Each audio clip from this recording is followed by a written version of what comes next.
Hello and good morning, beautiful people. This is the day that the Lord has made. Let us rejoice and be glad in it. So listen up. I am so grateful. Like, I'm older, I'm wiser. My daughter is older and wiser, and I'm just so grateful, right? And so I'm about to go spend some time with my daughter before I go to work. And here's what the Holy Spirit always reveals to me. You make time for the people that you love. Oh, Jesus. You make time for the people that you love. Yeah.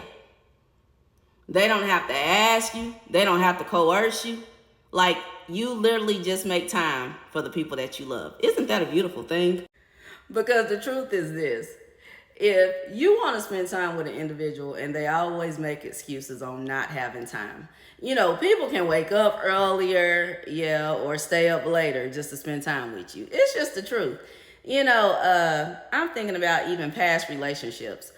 I never accepted a man telling me he was too busy. Yeah. Because you make time for the things and the people that you love and that you're interested in. You make time. And so if you're too busy, then guess what?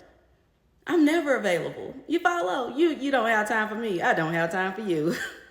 The craziest thing is, you have some people that accept that excuse, and it's like we all have the same 24 hours in our day, right? You're not working 24 hours a day. You're not sleeping 24 hours a day. You are not busy 24 hours a day. And I'm telling you, you can make time. It doesn't matter if it's 15 minutes, 30 minutes, an hour. You can make time if you want to. Yeah, if you want to. I told my daughter, I said, you and your daughter need to go out and have mommy-daughter time. And my granddaughter was like, yes, mommy and daughter time. And then I said, and then I'm going to come join you because you my daughter, and that's mommy and daughter time for us. And I can give you a hug. And she said, thank you, mama, because it's needed. Yeah, it just be little things. Sometimes just a hug. Just knowing that you care. Oh, my God, that's a whole sermon in itself. Who do you make time for? It's the small things, Jesus.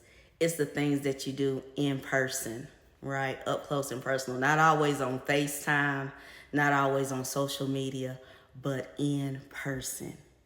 I realize that COVID has made it where people don't want to be in person with people, don't want to touch people, don't want to hug people.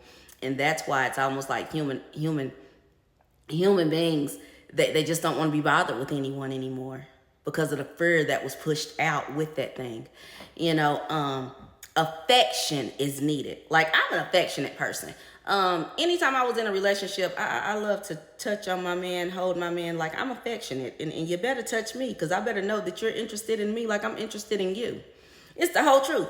I mean, hey, listen. Hey. Like, if you're with a person and they never touch you, trust me, they are not interested in you at all. Men, if you're with a woman that never touches you, but she can always take your money, that woman don't love you. She love your money. Whole truth.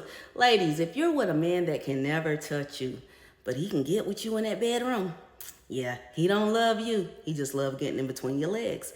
There's always lessons that you learn, but I'm an observant person. I pay attention to patterns because that's the way the Lord has made me. And I pay attention to tiny detail. I see things when I don't even want to see it. Yeah, that's how God made me. Lord have mercy. I'm telling you, there are times I'm like, God, why did you allow me to see that? Lord, why did you allow me to hear that? Lord, why did you allow me to notice that? Like, it's just the truth. But be that as it may, this thing has helped me so many times in my life and helped me help others as well. So at the end of the day, I thank God for the gift, right? I thank God for being able to pay attention to tiny detail. Yeah, tiny. I'm talking about they're so small, other people overlook them, but I can't overlook it. It's like where it's small to everyone else, it's magnified in my eyes. It is amazing how God does things. As to where things go over people and they can't hear it, I'm catching everything. I've been in church services where the man of God is preaching a sermon and it go over everybody's head, but I catch every single word that he's saying. And I just be like, dang, they didn't catch that. And the Holy Spirit be like, they didn't understand what he just said. I'm like, dude. So anyway,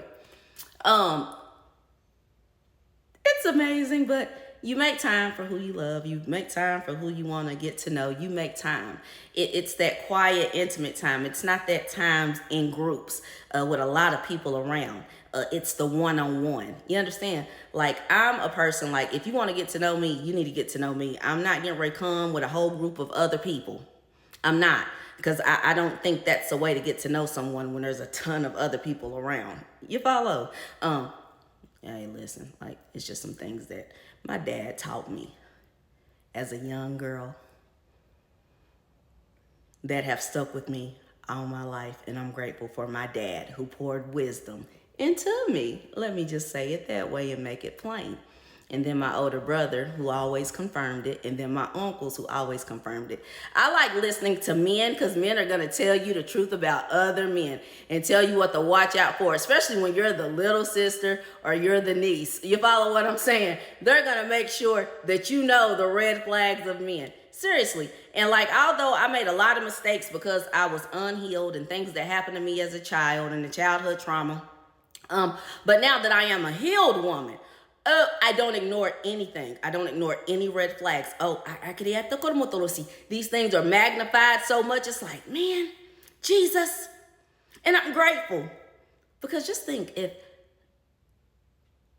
I would have been healed many years ago and been able to recognize all these red flags and not ignore them, how much heartbreak I could have saved myself from. Am I making sense to you? So it is worth going through the healing process. It is worth going through the counseling if you need it, because some people need a healing process because of things that were done to them as small children. Many people were SA'd. Many people were abused and they never got their healing. Their family members told them to be silent. They couldn't talk up about it. They couldn't speak out about it. Some of them were even blamed for what happened to them. So some people have to go through a healing process. It has nothing to do with recent relationships. It's from the childhood trauma that they never healed from. So they wind up being angry children growing into angry adults. They wind up being hurt children growing into angry and hurt adults. Angry and hurt children become angry and hurt adults. That's how it works. When you're not healed, you don't go to therapy, you don't go to counseling, you don't talk about it and get it out. And then have Jesus to truly mend your broken heart and bind up your wounds and make you whole again. That's it. That's all. Some people have to go through the healing process. Everybody didn't have a great childhood.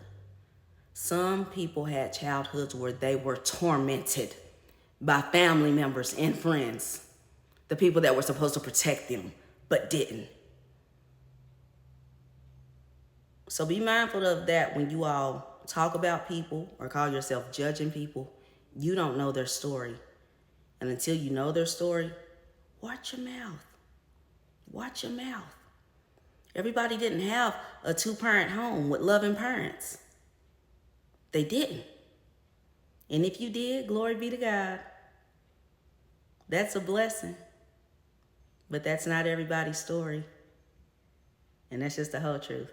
But let me get out here so I can go spend time with my daughter and my granddaughter on her birthday, and just to show her that her mommy loves her while she show her daughter that she loves her. My son, he cracks me up. Anytime he see all 3 of us together, he just looks, he say, wow, 3 generations. It is amazing, mama. 3 generations. And I'm like, it's a blessing. Then when you know you're the generational curse breaker, like I'm the generational curse breaker of my mom's bloodline. And then my daughter realized she's the generational curse breaker of her dad's bloodline. And then my son has realized he's the generational curse breaker of his dad's bloodline. So like we're breaking these curses. You follow what I'm saying? Because we're going to have the generational blessings that my daddy always tell me about. So guess what? Hey, the Lord is good and worthy to be praised. I just felt that in my spirit so heavy. Enjoy your day, beautiful people. This is the day that the Lord has made. Let us rejoice and be glad in it.